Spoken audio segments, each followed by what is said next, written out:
நாகஸ்வின் இயக்கத்துல பிரம்மாண்டமாக உருவாகி உள்ள திரைப்படம் தான் கல்கி. இந்த படத்துல பிரபாஸ் நாயகனாக நடிச்சிருக்காரு. அவருக்கு ஜோடியாக தீபிகா படுகோன் நடித்துள்ள இந்த படத்துல பாத்தீங்கன்னா கமலஹாசன், அமிதாப் பச்சன், பசுபதி ஆகியோர் முக்கிய கதாபாத்திரம் எடுத்துமே நடிச்சிருக்காங்க. பேண்டசி திரைப்படமாக இந்த படத்திற்கு சந்தோஷ் நாராயணன் அவர்கள் இசையமைச்சிருக்காரு. பாகுபலிக்கு நிகராக பிரபாஸ் ரசிகர்களால இந்த படமே மிகப்பெரிய அளவில் எதிர்பார்க்கப்படுது. கல்கி திரைப்படம் தமிழ், தெலுங்கு, ஹிந்தி, மலையாளம், கன்னடம் அப்படின்னு பேன் இந்தியன் படமாக தயாராகி இருக்கு. இந்த படத்துல நானி, விஜய் தேவரகொண்டா, துல்கர் சல்மான், கீர்த்தி சுரேஷ் ஆகியோர் கேமியோ ரோல்ல நடிச்சிருக்காங்க. இந்த படம் இன்று உலகம் முழுக்கவே மிக பிரம்மாண்டமாக ரிலீஸ் ஆகியிருக்கு. படம் ரிலீஸ் ஆனது முதல் படத்திற்கு நிறைய பாசிட்டிவான விமர்சனங்கள் தான் வந்துட்டு இருக்கு. படத்துடைய இசையில சந்தோஷ் நாராயண் அவர்கள் பின்னி படம் எடுத்திருக்காராம். அது மட்டும் இல்லாம படத்துடைய விஷுவலுமே வேற லெவல்ல இருக்கு. படம் கண்டிப்பாக 2000 கோடி வரை வசூல் செய்யும் அப்படின்ற மாதிரி விமர்சனங்கள் காலையில இருந்தே சமூக வலைத்தளம் முழுக்கவே வந்துட்டு இருக்கு. இதனடுத்து பாத்தீங்கன்னா இந்த படத்திற்கு பாசிட்டிவான ரிவ்யூஸ் வரும் காரணமாக பல செலிபிரிட்டிஸுமே படம் எடுத்து திரையரங்குகளை இந்த படத்தை பார்க்க கிளம்பியிருக்காங்க.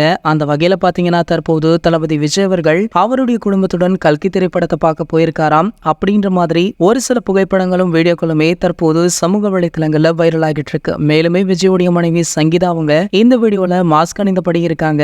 அதனால இந்த வீடியோ தளபதி ரசிகர்களால அதிகமாக சமூக வலைத்தளங்களிலுமே பகிரப்படுது. இது போன்ற தளபதியை பற்றி வெளியாகும் அனைத்து செய்திகளுமே நீங்கள் உடனே தெரிஞ்சுக்க நம்மளுடைய தளபதி டாக்கீஸ் அப்படின்ற நம்ம சேனலை சப்ஸ்கிரைப் பண்ணிக்கோங்க. மேலும் பக்கத்துல உள்ள பெல் ஐகானை கிளிக் பண்ணிட்டீங்கன்னா நீங்க நம்ம வீடியோவை மிஸ் பண்ணாம பார்க்கலாம்.